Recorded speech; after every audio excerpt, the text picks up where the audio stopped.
नमस्कार, लोकप्रतिष्ठमा स्वागत छ। स्वस्थानी सुरु भइसकेको छ। आजबाट हामी हरेक दिन केही अध्यायहरू पाठ गर्छौं। स्वस्थानीको सुरुवातमा हरेक दिन स्वस्थानी सुन्नुभन्दा अगाडि हातमा चन्दन, अक्षता, फूलपत्र लिएर हामी प्रार्थना गर्छौं। आउनुहोस् सुरुवात गरौं।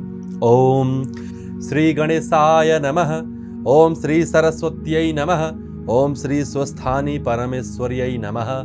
ओम यं ब्रह्मा वरुणेन्द्र रुद्रमरुतस्तुन्वन्ति दिव्यैस्तवैर् वेदैः साङ्गपदक्रमोपनिषदैर्गायन्ति यं सामगाः ध्यानावस्थिततद्गतेन मनसा पश्यन्ति यं योगिनो यस्यान्तं न विदुः सुरासुरगणा देवाय तस्मै नमः। श्रीमच्चन्दनचर्चितोज्ज्वलवपुः शुक्लाम्बरा मल्लिका मालालङ्कृतकुण्डला प्रबिलसन्मुक्तावली शोभिता सर्वज्ञाननिदानपुस्तकधरा रुद्राक्षमालाधरा वाग्देवी वदनाम्बुजे वसतु मे त्रैलोक्यमाता चिरं। मूकं करोति वाचालं पङ्गुं लङ्घयते गिरिं यत्कृपातमहं वन्दे परमानन्दमाधवम्। नमो भगवते तस्मै व्यासायामित तेजसे यस्य प्रसादाद् वक्ष्यामि नारायणकथामिमां। नारायणं नमस्कृत्य नरं चैव नरोत्तमं देवीं सरस्वतीं व्यासं ततो जयमुदीरयेत्। साष्टाङ्गं नमनं कृत्वा स्वस्थानीं परमेश्वरीं कथां सुधोपमां देव्याः श्रुत्वाभीष्टफलं लभेत्। अथ प्रथमोऽध्यायः। स्कन्द उवाच। मुनिहरूमा पनि श्रेष्ठ मानिएका अगस्त्य मुनिलाई कुमारजी आज्ञा गर्नुहुन्छ। हे अगस्त्य मुनि, तपाई एकचित्त भई सुन्नुहोस्। अघि यस संसारको सृष्टि गर्दा भएको पहिलो शान्त्यतीत पद छ। त्यहाँबाट शक्ति उत्पन्न भयो। तत्पश्चात शक्तिमान अर्थात् शिवदेखि मायाको उत्पत्ति भयो। मायादेखि पर अव्यक्त प्रकृति उत्पन्न भइन्। पहिले त्यस अव्यक्तको अधिष्ठाता आत्मा भयो।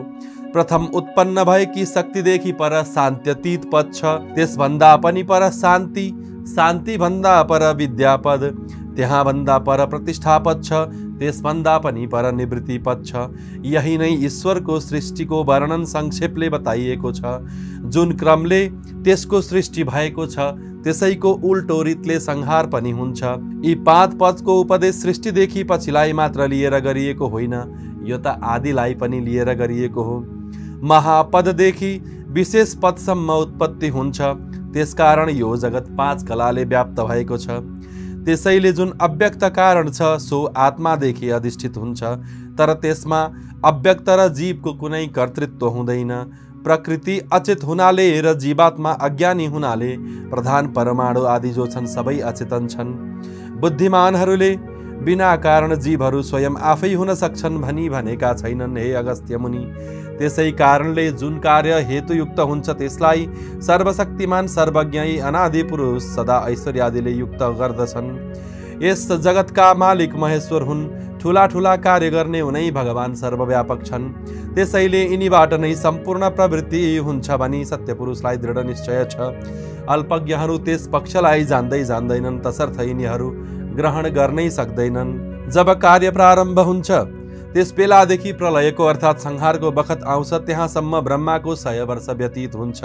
हे मुनि, त्यही अव्यक्त जन्म ब्रह्माको आयुको क्रम हो। जुन ब्रह्माको आयुको आधा भाग छ त्यसैलाई परार्ध भनिन्छ। जब दुवै परार्ध व्यतीत हुन्छ तब ब्रह्माको आयु पनि व्यतीत हुन्छ। अव्यक्त आत्माको कार्यलाई साथै लिए आत्माले माकुराले जालो गुटमुटाएर लिए जस्तो गरिरहन्छ। तब यो जगत आत्मामा नै विकारले युक्त भई समृद्ध हुन जान्छ। तब यो प्रधान पुरुष पनि आफ्ना धर्मले सत्व र जरतम यी 3 गुणले बराबर भई सर्वत्र फैलिए झैं गरी व्याप्त भई फैलिरहन्छन्। यी गुणहरू समान नभई तमोमय हुनाले अलग हुन सक्दैनन्। केवल वायुले शान्त गराएको निश्चल जल झैं छन्, फरक गरिएको थाहा हुँदैन। जब जगतको नजानिने बखतमा उनै महेश्वरी रातमा स्थित रहिकन रात व्यतीत हुन पुग्यो तब प्रधान पुरुष यी दुवैलाई माया योगद्वारा परमात्माले उसभित्र प्रवेश गराएर सुशोभित तुल्याउनु भयो। त्यसपछि प्राणीको उत्पत्ति गरौँ भन्ने उद्देश्य लिएर परमेश्वरको आज्ञाद्वारा त्यस अव्यक्तदेखि सबै सृष्टि गर्नुहुन्छ। त्यस्ता परमात्माको मायाले एकै खण्डले यो सम्पूर्ण उत्तरोत्तर सृष्टि विचित्र मनोरथहरूले सहित भई समाप्त पनि हुन्छ। यस्ता परमात्मालाई जो यस किसिमको बाटोमा लाग्नेहरूले अधोगति भन्दछन्, उनै सकल प्राणीमा रहने विलक्षण परमात्मालाई नमस्कार गरौँ। हे मुनीश्वर, यसपछि ईश्वरका आज्ञाले अधिष्ठित अव्यक्तबाट बुद्धिदेखि बुद्धि, अहंकार, 11 इन्द्रिय, 5 तन्मात्रा, 5 महाभूत समेतको रचना हुन्छ। विशेष गरेर क्रमैले विकारबाट रुद्र, विष्णु, ब्रह्मा तिनै देव उत्पन्न भए, जसको संसारमा कतै पनि नरोकिने भएकी उनकी शक्ति भइन्। उनको कहिल्यै नाश नहुने ज्ञानद्वारा अणिमा आदि अष्टसिद्धि सहितको प्रादुर्भाव भयो। यसरी उत्पन्न, पालन र नाश यी तीनवटा कर्म तिनैवटा हुन पुगे। कल्पान्तरमा बुद्धि र मोहका निमित्त परमेश्वरले शक्ति प्रदान गर्नुभयो, जो परस्पर उत्पन्न भई शक्ति धारण गरी एक आपसमा स्थित रही शक्तिलाई बढाई ब्रह्मा, विष्णु, रुद्रको स्तुत परस्पर गर्दछन्। यसैले उनको सामर्थ्य धेरै वा थोरै हुँदैन, सबैको बराबर रहन्छ। तर अज्ञानीहरू धेरै थोरैको विवाद यस किसिमबाट गर्दछन्। जसले यस्ता कुराहरू गर्दछन् तिनीहरू नै वास्तविक राक्षस र पिशाच हुन्। तिनै ब्रह्मा काल रूप, विष्णु रूप, पुरुष रूप, महेश्वर रूप, चतुर्व्यूह रूप, 3 गुणदेखि पर छन्। ती सर्वात्मक सर्वाधार शक्तिका उत्पत्ति कारण हुन्। यिनैले जगतको सृष्टि गरी ईश्वरमा लीन गराइरहेका छन्। जो परमेश्वर सबभन्दा पर छन्, तिनै सम्पूर्णका आधार सर्वात्मा छन्। यसकारण महेश्वर प्रकृति पुरुष, ब्रह्मा, विष्णु, रुद्र शिवात्मक स्वरूप हुन्। प्रधान पुरुषदेखि पहिले बुद्धिख्याता महत्तत्व उत्पन्न भयो। महत्तत्वको क्षोभले सात्विक, राजसिक र तामसिक 3 प्रकारका अहंकार उत्पन्न भए। तामस अहंकारबाट पञ्चमहाभूत आकाश, वायु, तेज, जल र पृथ्वी र तन्मात्रा महाभूतका पनि साना साना भागहरू उत्पन्न भए। त्यस्तै इन्द्रिय पनि अहंकारको विकार हुनाले राजस अहंकारबाट 11 इन्द्रिय उत्पन्न भए। सो इन्द्रिय 2 प्रकारका छन्, 5 ज्ञानेन्द्रिय र 5 कर्मेन्द्रिय, जम्मा 10 भए। 11औं इन्द्रिय मन, वेत्ता, सत्व गुणबाट भए। तामस अहंकारबाट उत्पन्न शब्द तन्मात्रादेखि आकाश भयो। आकाशदेखि स्पर्श, स्पर्शदेखि वायु, वायुदेखि रूप, रूपदेखि तेज उत्पन्न भयो। तेजदेखि रस, रसदेखि जल, जलदेखि गन्ध, गन्धदेखि पृथ्वी उत्पन्न भइन्। यी 5 महाभूतदेखि चराचर अर्थात् चल्ने र नचल्ने 2 किसिमको जगतको उत्पत्ति भयो। पुरुष अव्यक्तका अनुग्रहले महतदेखि विशेषसम्मका अण्डहरू उत्पन्न गर्दछन्। जब ब्रह्माका कार्य र कारण सिद्ध हुन्छन्, तब त्यस अण्डमा ब्रह्म संज्ञा भएको क्षेत्र बुद्धिमा प्राप्त भयो। यही प्रथम शरीरधारी भयो, त्यसैलाई पुरुष भन्दछन्। उही प्राणीको आदिकर्ता ब्रह्मादेखि उत्पन्न भयो। त्यस सृष्टिकर्ताका अभिमानयुक्त ब्रह्माको उपमा रहित ज्ञान, वैराग्य, लक्षणयुक्त धर्म र ऐश्वर्य गराउने ब्रह्मा सम्बन्धी बुद्धि उत्पन्न भइन्। जसको मनमा के इच्छा छ सो अव्यक्तदेखि उत्पन्न हुन्छ। त्यसैले 3 गुणलाई बसमा राखेको छ। जसले गुण र त्यसको अपेक्षा गर्दछ सो स्वभावैले सापेक्ष छ। आफ्ना आत्मालाई 3 प्रकारसँग भाग लगाएर सत्व, रज र तम 3 को क्रम प्रवृत्ति हुन्छ। यिनै 3 गुणले उत्पन्न, लय र पालन गर्दछन्। सृष्टिकर्तामा चतुर्मुख ब्रह्मा, संहारमा रुद्र, पालन गर्नेमा त्यो पुरुष हुन्छ जो सहस्र शिर भनी बताइन्छ। त्यसै कारणले तिनै अवस्थामा स्वयम्भू रहन्छन्। ब्रह्मत्वमा सत्वगुण, रजोगुण, कालत्वमा तम र रज रहन्छ। विष्णुत्वमा केवल सत्य मात्र रहन्छ। त्यसै प्रकारले गुण बुद्धि पनि 3 प्रकारको छ। ब्रह्मत्वमा लोकको रचना, कालत्वमा संहार, पुरुषत्वमा व्यापार रहित दर्शन मात्रले पालन पोषण कार्यमा सिद्धि प्राप्त हुन्छ। त्यस्ता प्रकारले परमात्माका 3 कर्म छन्। यसरी 3 प्रकारले भाग लगाउनाले नै सो परमेश्वर त्रिगुण भनिरहन्छन्। 4 प्रकारले भाग लगाउनाले उनलाई चतुर्व्यूह पनि भन्दछन्। आदि हुनाले योग पुरुष भनिन्छ। अजन्मा हुनाले अज पनि भनिन्छ। प्रजाको रक्षा गर्नाले प्रजापति भनिन्छ। सुवर्णको जो मेरु पर्वत छ उही परमात्माको गर्भाशय हो। गर्भको जल, समुद्र र पर्वत जराय हुन्। यसै अण्डलाई सर्वलोक भनिन्छ। यसको अन्तरिक्षमा संसार, चन्द्रमा, सूर्य, ग्रह, वायु, नक्षत्र आदि स्थित छन्। यो अण्ड जलदेखि 10-12 गुणा ज्यादा व्याप्त छ। आकाश वायुले व्याप्त छ। आकाश पञ्चभूतले व्यवस्थित छ। भूतादि महतद्वारा महत प्रकृतिले व्याप्त छ। यसै कारणले यो ब्रह्माण्ड प्रकृतिका 7 आवरणले व्याप्त छ। त्यसकारण प्रकृति समेत 8 सापेक्ष परस्पर प्रादुर्भाव भइकन परस्पर जगतलाई धारण गर्दछन्। आधार आधारीहरूका अभावले ती विकार विकारीमा कछुवाका शरीर झैं फैल्याउने र खुम्च्याउने हुन्छ। यही व्यक्त प्रकट सम्पूर्ण विकारले उत्पन्न गरी पछि संहार पनि गर्दछन्। यो सबै जगत पहिले बताए अनुसारको क्रमले उत्पन्न भई अव्यक्तबाट प्रकट हुन्छ। यस्तै प्रलय कालमा उल्टो गुणको पनि सम र विषम उत्पन्न हुन्छ। गुणको सौम्य, लय र विषमतामा सृष्टि हुन्छ। यही ब्रह्माको कारणले ब्रह्माण्ड हुन्छ। ब्रह्माको क्षेत्र हुनाले यसलाई ब्रह्म क्षेत्र भनिन्छ। यस्तै प्रकारले यस्ता कोटिऔं अण्डले व्याप्त हुनाले प्रधान तल, बीचमा माथि तीनै ठाउँमा स्थित छ। त्यस तीनै स्थानमा ब्रह्मा, विष्णु र रुद्र स्थित छन्। प्रधानबाट अव्यक्त रचना भई शम्भुका सान्निध्यमा प्राप्त भई जगतको रचना गर्दछ।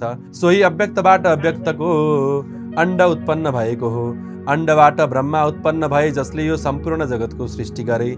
सो जीवको आवरण संक्षेपमा यहाँ वर्णन गरिएको छ। अन्त्यकालमा आत्यन्तिक प्रलय हुन्छ। यो सब चेष्टा अप्रमेय, जान्न नसकिने परमेश्वरको लीला मात्र हो, जो कि अप्रमेय कारण ब्रह्म छ। प्रधान प्रकृतिदेखि प्रादुर्भाव भएको छ। यो आदि मध्य अन्त रहित छ।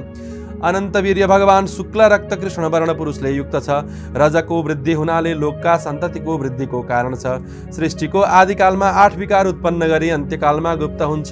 प्रकृतिले स्थापित कारणको जहाँसम्म स्थिति छ, फेरि संकल्प प्रवृत्ति पनि छ। त्यो सबै प्रकृति काल ऐश्वर्य जान्नु, जो महेश्वरको केवल संकल्पबाट उत्पन्न हुन्छ। हे मुनिवर, बितेको आयुको जो काल वर्णन गरियो त्यसलाई अपरार्ध हो भनी भनिन्छ। फेरि उत्ति नै ब्रह्माको अर्को समय छ, अन्तमा उसको संहार पनि हुन्छ। त्यो आदि जन्म ब्रह्माको प्रत्येक दिनमा 14 मनु व्यतीत हुन्छन्। अनादि अनन्त जानिन सक्ने हुनाले सम्पूर्ण कल्पकल्पको वर्णन गर्न कसैको पनि सामर्थ्य छैन। जो पहिले वर्णन गरियो तिनै मध्ये एक कल्पको वर्णन गर्दछु। कोटिऔं कल्प छन्, भिन्न भिन्न वर्णन गर्नाले फल पो के हुन्छ र? यसकारण पृथक पृथक भन्दिन। जो अनेक समयका अनेकौं कोटिऔं कल्प छन्, ती मध्ये जो पद्मकल्प कमलबाट उत्पन्न भएको कल्प छ, म दोस्रो अध्यायमा त्यसैको वर्णन गर्नेछु। इति श्री स्कन्द पुराणे केदारखण्डे माघ महात्म्ये कुमार अगस्त्य संवादे श्री स्वस्थानी परमेश्वर्या व्रतकथायां प्रथमोऽध्यायः। ओम उपनयतु मंगलम वह सकल जगन्मंगलालयः श्रीमान दिनकर किरण निबोधित नवनलिन दल निवेक्षणः कृष्णः। काले वर्षतु पर्जन्यः पृथिवी सस्यशालिनी देशोऽयं क्षोभरहितो ब्राह्मणाः सन्तु निर्भयाः। अपुत्राः पुत्रिणः सन्तु पुत्रिणः सन्तु पौत्रिणः निर्धनाः सधनाः सन्तु जीवन्तु शरदां शतं। तत्रैव गंगा यमुना च तत्र गोदावरी सिन्धु सरस्वती च तीर्थाणि सर्वाणि वसन्ति तत्र यत्राच्युतोदार कथा प्रसंगः। या कुन्देन्दुतुषारहार धवला या शुभ्रवस्त्रावृता या वीणावरदण्ड मंडितकरा या श्वेत पद्मासना या ब्रह्माच्युत शंकर प्रभृतिभिर्देवैः सदा वन्दिता सा मां पातु सरस्वती भगवती निःशेषजाड्यापहा। कायेन वाचा मनसेन्द्रियैर्वा बुद्ध्यात्मना वा प्रकृतिस्वभावात् करोमि यद्यत् सकलं परस्मै नारायणायेति समर्पयेत्। अनन्यचेतसा भक्त्या श्रुतं यच्च कथामृतं समर्पयामि तत्सर्वं स्वस्थानीं परमेश्वरीम्। ओम श्री स्वस्थानी परमेश्वर्यै नमः।